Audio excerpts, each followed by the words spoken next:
স্বরাষ্ট্রমন্ত্রী সালাউদ্দিন আহমেদ বলেছেন, সামাজিক যোগাযোগ মাধ্যমে ছড়ানো গুজব ও কৃত্রিম বুদ্ধিমত্তা ব্যবহার করে বিভ্রান্তিকর অপতথ্য রোধে সাইবার সুরক্ষা আইন সংশোধনের উদ্যোগ নিয়েছে সরকার।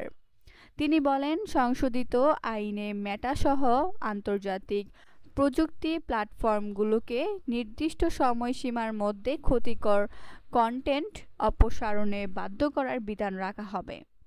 সোমবার জাতীয় সংসদে কার্যপ্রণালী বিধির ৭১-এ জরুরি জনগুরুত্বপূর্ণ বিষয়ে মনোযোগ আকর্ষণের নোটিশের জবাবে এ তথ্য জানান স্বরাষ্ট্রমন্ত্রী।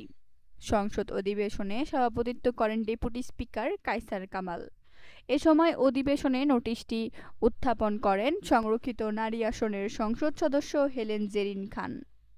তিনি বলেন, সামাজিক যোগাযোগ মাধ্যমে ভুয়া পরিচয়ে পরিচালিত অসংখ্য আইডি ও পেজ, সংগঠিত বট নেটওয়ার্ক এবং এআই প্রযুক্তি ব্যবহার করে তৈরি ভুয়া ছবি, ভিডিও ও অডিওর মাধ্যমে ব্যক্তি, প্রতিষ্ঠান, রাজনৈতিক দল ও রাষ্ট্রের বিরুদ্ধে অপপ্রচার চালানো হচ্ছে।